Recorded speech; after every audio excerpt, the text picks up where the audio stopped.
Hello' বন্ধুসকল, আজিৰ এই ভিডিঅ'টো গোটৰ মহিলাসকলৰ বাবে বহুত গুৰুত্বপূৰ্ণ, বিশেষকৈ যিসকল মহিলা মুখ্যমন্ত্ৰী মহিলা উদ্যমিতা আঁচনিৰ বাবে আবেদন কৰিছে। আপোনালোকে সকলোৱে জানে যিসকল মহিলাই নেকি মুখ্যমন্ত্ৰী মহিলা উদ্যমিতা আঁচনিৰ বাবে আবেদন কৰিছে, ফৰ্মবোৰ জমা দিছে, সেইসকল মহিলাৰ মোবাইল নম্বৰটো যিটো মোবাইল নম্বৰ নেকি সাবমিট কৰিছে ফৰ্মটোত, সেই মোবাইলটোত SMS আহিছে নে, যদি আহিছে আৰু যিসকল মহিলাসকলৰ SMS অহা নাই সেইসকল মহিলাই কি কৰিব আৰু তেওঁলোকৰ 10,000 টকাৰ পাব নে নাই, এই বিষয়টো লৈ বহুতে কমেন্ট কৰি আছে। আমি এতিয়া কি কৰিম, 10,000 টকা পাবনে নাই, আপোনালোকৰ মাজৰ পৰা বহুতে এই প্ৰশ্নটো কৰি আছে। গতিকে আজিৰ এই ভিডিঅ'টো বহুতো গুৰুত্বপূৰ্ণ, গতিকে আপোনালোকে ভিডিঅ'টো স্কিপ নকৰি সম্পূৰ্ণ ভিডিঅ'টো মনোযোগেৰে চাই যাব।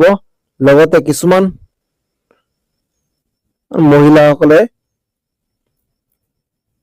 মেছেজটো পাইছে কিন্তু মেছেজটো ডিলিট কৰি দিছে, তেওঁসকলে কি কৰিব, তো আমি আজি ভিডিঅ'টোত আলোচনা কৰি যাম।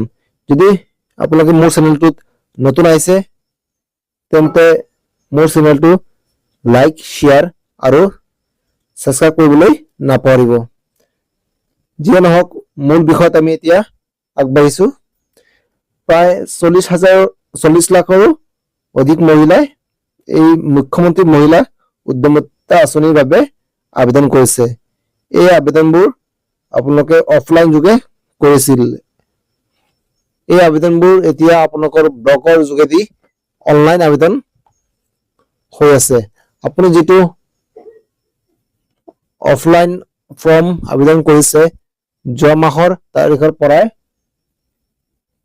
এই আবেদন কৰা ফৰ্মবোৰ অনলাইন মাধ্যমে ব্লকত আবেদন অফলাইন কৰি আছে। আৰু যদি আপোনাৰ আবেদন কৰা ডিটেইলছবোৰ সম্পূৰ্ণ শুদ্ধ হয়, আপোনাৰ bank account number, IFSC code number আদি সম্পূৰ্ণ তথ্যবোৰ অনলাইন কৰি আছে। চাওক, প্ৰায় 40 লাখৰো অধিক মহিলাই এই মুখ্যমন্ত্ৰী মহিলা উদ্যমিতা আঁচনিৰ বাবে আবেদন কৰিছে। ব্লকবোৰত কামবোৰ চলি আছে, লাহে লাহে কৰি সকলোৰে মোবাইলত SMS আহিব, যদিহে আপোনালোকৰ মোবাইল নম্বৰবোৰ শুদ্ধকৈ দিছে। চাওক, বহুতে কমেন্ট কৰি আছে যে SMS আহি আছে, যেতিয়া নেকি আপোনাৰ ফৰ্মটো অনলাইন সাবমিট কৰিব তেতিয়া SMS-টো আহিব। আৰু যদি যিসকল মহিলাই SMS-টো ডিলিট কৰি দিছে সেইসকল মহিলা কমেন্ট কৰিছে, এতিয়া আমি কি কৰিম। চাওক, যদিও আপোনালোকৰ SMS-টো ডিলিট হৈ গৈছে তেন্তে ভয় কৰিবলগীয়া নাই। আপোনালোকৰ যিটো ইণ্টাৰভিউ হ'ব, আপোনালোকৰ গোটৰ সকলোকে মাতিব, সকলোৱে ইণ্টাৰভিউটো দিব লাগিব। যদিহে আপোনালোকৰ এপ্লিকেশ্যন নাম্বাৰটো থাকে তেন্তে আপোনালোকৰ বাবে সুবিধাজনক হয়, কিন্তু চিন্তা কৰিবলগীয়া নাই। আপোনালোকৰ যেতিয়া অনলাইন সাবমিট হ'ব তেন্তে আপোনালোকৰ ফাইনেল লিষ্টটো ওলাই আহিব। আপোনালোকৰ এপ্লিকেশ্যন নম্বৰ আৰু আপোনালোকৰ এড্ৰেছৰ যোগেদি আপোনালোকৰ ফাইনেল লিষ্টটো আপোনালোকে পাই যাব।